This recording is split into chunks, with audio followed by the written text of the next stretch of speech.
ప్రైజ్‌లా ఇది నా వాగ్దానము. కీర్తనలు 112:2 వారి సంతతి వారు భూమి మీద బలవంతులగుదురు, యథార్థవంతుల వంశం వారు దీవింపబడుదురు. ఎంత గొప్ప వాగ్దానాన్ని దేవుడు ఈ దినం మనకి అనుగ్రహిస్తూ ఉన్నారండి. దేవుడు ఏమని సెలవిస్తూ ఉన్నారు అంటే, యథార్థవంతుల వంశపు వారు దీవింపబడతారు అంటూ ఉన్నారు. మన యొక్క జీవితాలు ఎల్లప్పుడూ కూడా యథార్థతని మనము వీడకుండా, మన యొక్క జీవితాలలో యథార్థత అనేది మనం ఉంచుకుంటే కనుక మన యొక్క జీవితాలు, మన బిడ్డల జీవితాలు ఎంతగానో దీవింపబడతాయి. ఎలా దీవింపబడతాయి అంటే, భూమి మీద బలవంతులు అవుతారు అంట. బలవంతులు అవుతారు అని అంటే భూమిని సంపాదించుకుంటారు, మంచి జ్ఞానము సంపాదించుకుంటారు, మంచి ఉద్యోగములు సంపాదించుకుంటారు, మంచి వారి యొక్క జీవితంలో ఆరోగ్యము, బలము, శక్తిని అన్నిటినీ కూడా వారు సంపాదించుకునేటట్టుగా దేవుడు సహాయం చేస్తారంట. మనము చేయవలసినది ఏమిటి అంటే, యథార్థవంతులుగా మనము ఉండాలి. అప్పుడే మన జీవితాలలో దేవుడిచ్చే ఆశీర్వాదము, ఆయన వాగ్దానము మన జీవితంలో నెరవేర్చబడుతుంది. దేవుని యొక్క వాక్యంలోని వాడు దాతృత్వము కలిగి బీదలకిచ్చును, వాని నీతి నిత్యము నిల్చును, వాని కొమ్ము ఘనత నుండి హెచ్చింపబడును. అవునండి, యథార్థంగా మన యొక్క జీవితాలు ఉంటే దేవుని యొక్క కృప ఎలా ఉంటుంది అంటే, దాతృత్వము కలిగి బీదలకి ఇస్తారంట. అలాగే నీతి నిత్యము నిలిచినగా ఉంటుందంట. వారి కొమ్ము ఘనత నుండి హెచ్చింపబడును అనగా, వారి జీవితాలలో దేనికి కూడా అనగా వారు పేరు ప్రఖ్యాతులతో వచ్చైన జీవితము వారు జీవిస్తారని, దేవుని యొక్క కృప చేత వారు వర్ధిల్లుతారని దేవుడు సెలవిస్తూ ఉన్నారు. కాబట్టి మన జీవితంలో ఎల్లప్పుడూ కూడా యథార్థతని విడవక ఆయనతో సహవాసం చేస్తూ ఆయనిచ్చు ఆ యొక్క బహుమానాలను పొందుకుంటూ మన జీవితము, మన యొక్క బిడ్డల జీవితము నడవాలి అని దేవుడు సెలవిస్తూ ఉన్నారు. మనం యొక్క జీవితాలలో ఎల్లప్పుడూ కూడా ఆయన ఆశీర్వదించే దేవుడు, దీవించే దేవుడు. ఏది కూడా మన యొక్క జీవితాలలో కొదువు అనేది లేకుండా ఎల్లప్పుడూ కూడా మనల్ని హెచ్చించి మన యొక్క జీవితాలని నడిపించే దేవుడని మరొకసారి దేవుడు జ్ఞాపకం చేస్తూ ఉన్నారు. ఆయన వాత్సల్యపూర్ణుడు, అలాగే దాతృత్వము కలిగేటట్టుగా మనల్ని దీవిస్తారు. మన యొక్క కొమ్ము ఘనత నుండి హెచ్చింపబడుతుంది. మనము ఎల్లప్పుడూ కూడా ఆయన కృపతో మనము జీవించాలని, మన యొక్క జీవితాలు ఉండాలని ఈ దినము ఆయన యొక్క కృప చేత వాగ్దానము, వాక్యముతో మనల్ని బలపరుస్తున్నందుకు దేవునికి వందనాలు చెల్లిస్తూ ఉన్నాను. ఈ దినం మన పుట్టినరోజు, పెళ్లి రోజు, అనేక శుభదినాలు చేసుకుంటున్న వారందరికీ కూడా నిండారుగా శుభాకాంక్షలు తెలియజేస్తూ ఉన్నానండి.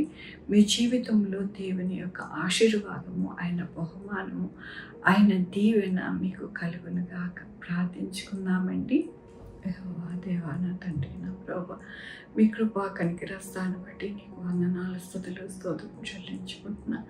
గొప్ప దేవుడుగా మీరున్నారు నా ప్రభువా. అవును నాయన, మేము ఎల్లప్పుడూ కూడా యథార్థత కలిగి ఉండేవారిగా మాకు సహాయం చేయండి నా ప్రభువా. మా యొక్క జీవితాలలో నాయన మీ వాత్సల్యతని చూడడానికి, మా యొక్క కొమ్ము హెచ్చింపబడడానికి మీరే మీ యొక్క కృప చేత నడిపించమని కోరుకుంటున్నాను. అయ్యా నా తండ్రి, ఎల్లప్పుడూ కూడా సహాయం చేసే దేవుడు నీకు వందనాలు. ఈ దినము నా పుట్టినరోజు, పెళ్లి రోజు, అనేక శుభదినములు చేసుకుంటున్న వాళ్ళందరికీ కూడా దీవించి ఆశీర్వదించి వారికి నాయన మీ బహుమానము అనుగ్రహించమని కోరుకుంటున్నాను. మా కొరకు ప్రార్థించమన్న వారికి నాయన, వారిని, వారి బిడ్డలను, వారి భవిష్యత్తు, వారి ఆరోగ్యములు, వారు చేయ పనులు, వారి ఉద్యోగములు, వారి యొక్క వ్యాపారములు అన్నిటికీ తోడయుండమని కోరుకుంటున్నాను. అలాగే నాయన, వారు చేయ ప్రతి పరిస్థితిని కూడా నాయన మీరే చక్కపరిచి నడిపించమని కోరుకుంటున్నాను. అలాగే నాయన, sugar, BP, thyroid, heart problem, kidney problem, AIDS, cancer, నరాల బలహీనత, పారాలసిస్, గ్యాస్ట్రిక్ ట్రబుల్, ప్రతి విధమైన అనారోగ్యాన్ని తీసివేసి స్వస్థపరిచి నేనన్నారు మీ కృపని అనుగ్రహించమని కోరుకుంటున్నాను. నాయన యేసయ్యా, నాయన నా తండ్రి, ఉద్యోగాలు లేని వారికి ఉద్యోగాలు సహాయం చేయండి, ఉద్యోగాలు పోగొట్ట సహాయం చేయండి. నాయన నా తండ్రి, మీ యొక్క కృప చేత 2 వీలర్ 4 వీలర్ ఫాస్ట్ ట్రైన్స్, ఏరోప్లేన్లు ప్రయాణం చేస్తుండగా సుఖమైన ప్రయాణం దయచేయండి నా ప్రభా. క్షేమమైన ప్రయాణం దయచేయండి నాయన. టెర్రరిజం ఎక్కడ కూడా ఉండకుండా నాయన మీరే సహాయం చేయండి నాయన. నా తండ్రి ఈ లోకములో బ్రతుకు దినములన్నీ కూడా నాయన మీ యొక్క కృపాక్షేమములతో ప్రతి ఒక్కరూ బ్రతకడానికి సహాయం చేయండి. సాతానుడు నాయన ఎంతగానో నాయన గలిబిలు పెట్టే ఆత్మను రేపుతూ ఉంటాడు.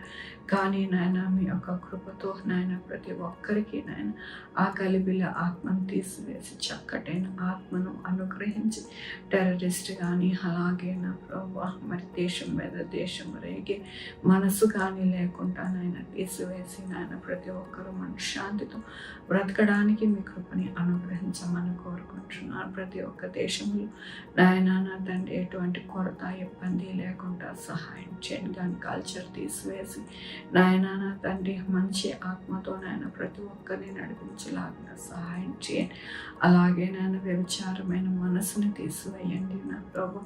నాయన నా తండ్రి మీరు అంటూ ఉన్నారు, నా ఆలయమును పాడు చేసిన వాడు నేను వాడిని పాడు చేస్తానన్నారు నా ప్రభా. మా దేహములే మీ యొక్క ఆలయమునైనా మా దేహములను మేము పరిశుద్ధముగా ఉండడానికి మాకు సహాయం చేయమని కోరుకుంటున్నాను నాయన. ఈ యొక్క ఆలయాలను అపవిత్రపరచకుండా నాయన ఎల్లప్పుడూ కూడా పరిశుద్ధంగా జీవించి చక్కటైన బాటలో నడిపించడానికి మీ యొక్క ఆత్మతో నడిపించమని కోరుకుంటున్నా ప్రభు. నా రక్షణ యేసుక్రీస్తు పరిశుద్ధమైన నామమున అడిగి వేడుకుంటున్నాను తండ్రి.